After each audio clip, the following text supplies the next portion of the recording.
Le défi Classe Énergie, qu'est-ce que c'est? C'est un défi qui permet de réaliser 8% d'économie d'énergie dans votre établissement scolaire, avec l'aide de tous, les enseignants, les élèves, la direction, les techniciens et les agents périscolaires. Avec quelques éco-gestes ludiques et faciles à mettre en place avec les enfants, la maîtrise des énergies est à portée de main. Ceux qui en parlent le mieux sont certainement ceux qui l'ont vécu, alors je laisse la parole aux enseignants de l'école du Grignon.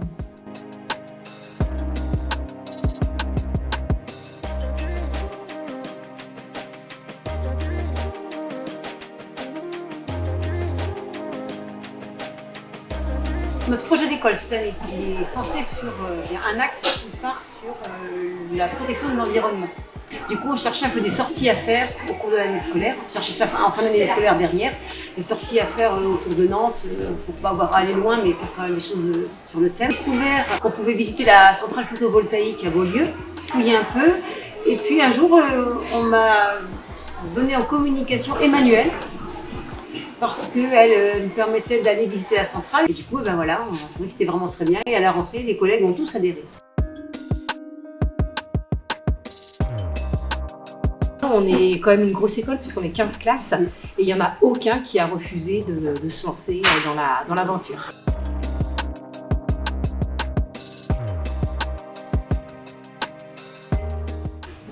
De façon générale, les enfants on parle quand même régulièrement.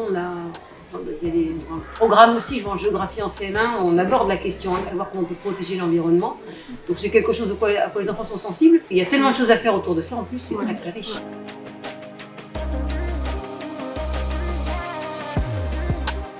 En fait, chaque niveau part sur un domaine. Donc en CP, ils partent plutôt sur l'eau, en CE1, sur l'électricité, CE2, le chauffage.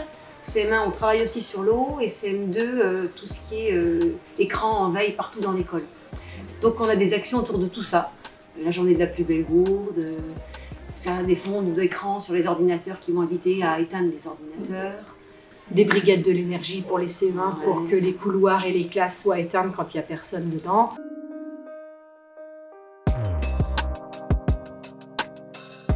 Ça a été assez naturel pour eux.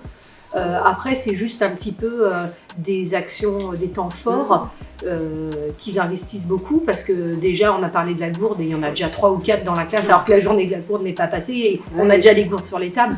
Donc voilà, c'est très... la lumière, c'est pareil. Ils commencent à dire « Oh, on n'a pas éteint ».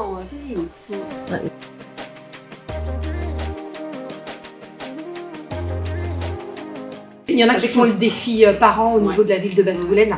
Donc il y a des familles qui sont déjà impliquées. Et puis par exemple, on voit que là, il y avait 30 éco-délégués, on partait à 8h15 de l'école alors que l'école commence à 9h, les 30 étaient présents. Donc ça veut dire que les familles nous suivent derrière parce qu'autrement on aurait eu des absents. Voilà. Vous l'avez sûrement compris, le défi Classe Énergie est une aventure enrichissante. Elle permet de fédérer les élèves autour d'un projet commun et de faire des économies d'énergie. Si vous aussi vous êtes intéressé par cette démarche, n'hésitez pas à contacter nous.